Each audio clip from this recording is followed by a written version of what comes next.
We're back in the studio now, and joining us is Pat Hill-Hubbard, who's Vice President for Engineering and Technical Education at the American Electronics Association. And with us also is Harry Hamlin, the President of Hamlin Associates, a high-tech recruiting firm. Pat, if I'm looking for a career in computers, what's a hot new area to go into?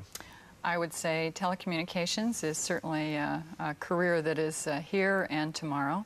In fact, we just did a small survey and we found that the projections for growth in software telecommunications areas in 5 years is 2.5 times what it is today. So, okay, and what's driving that?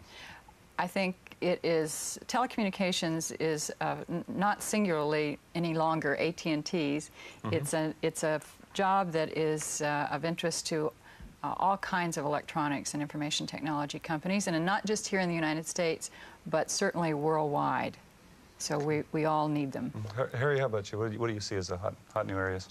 Well, definitely telecommunications, but overall, software is the language of high technology, and anybody who is proficient in software has a exciting life ahead of them. So just a good basic computer science background would be a good thing to get into. Absolutely. Yeah, well, Pat, what about that? Mentioning telecommunications, if you're a student in school now saying, okay, that's a hot area she told me about, what should I be taking? What should I be majoring in? Well, that is a small problem today because AT&T used to train our telecommunications engineers, and they're not doing that anymore. In fact, we're just at the verge of launching a major new curriculum at the MS level in telecommunications engineering. But basically a combination of experience, I say a double E is the best preparation right now, and to hang tight, and maybe we'll be able to have a whole curriculum in the future. Well, this brings up a point. Earlier we were talking about the fact that it's very easy to find a 4.0 student, a graduate. As an employer, I don't find that to be the case, that it's very difficult to find a real good engineer. How do we go about, as an employer, what's the best way to find these people? Harry? That's what we're that's what we're in business for. It's really a dedicated project to find these people. First of all, the employer must give us a very accurate specification as to exactly what he wants, and then we will spend from 30 to 90 days looking for that kind of a person. And where do you find these candidates? Do you go into the colleges to find them? Do you go into companies to find them? Where do you actually locate these people? The people that we search for are usually referred to us by other people. We do maintain a database by technologies and specific disciplines of people, and we approach them and the people that they know, and then go after them. Now, doesn't this lead sometimes to, let's say, a kind of a checkerboard career that a person is moving? Well, we had this problem in the Valley, of course, of people moving from one job to the other. And if you're going in there pulling somebody out of one company, and what's the effect on their career?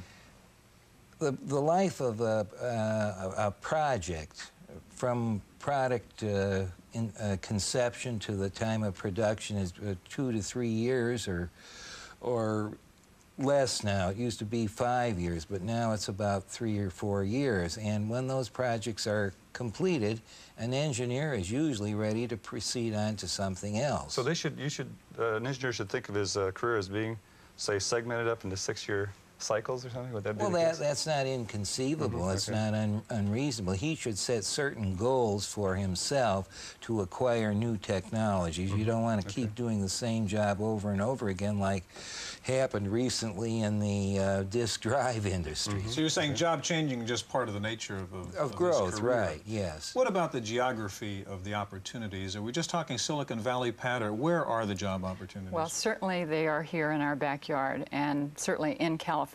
I believe out of the top 10 areas, California has 4 or 5. And the whole Pacific rim, if you will, is certainly a hot area. Oregon, Washington, Hawaii even, and Alaska. But, you know, it's certainly a national industry. Massachusetts, New York, I believe, is actually after California. Texas, Virginia is developing around the D.C. Beltway, North Carolina, the Research Triangle, and there's a new area called the Technology Crescent that's north of Atlanta, Georgia.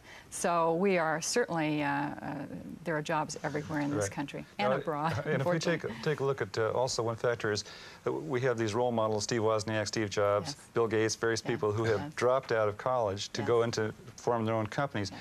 How important is that educational experience? Well, I would like to say it's very important. I do believe it is. We're just not all there. We don't know where all of those Steve Jobs are.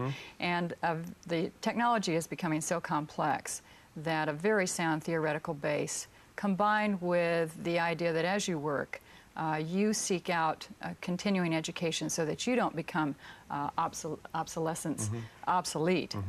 that's an important important thing to do. What about the opportunities for women in the computer field? On one hand, we hear that it's a very open field for women, yet we hear there's still some biases at certain levels for women. What's your observation? I would imagine there are biases. I would say women are certainly going into computer science.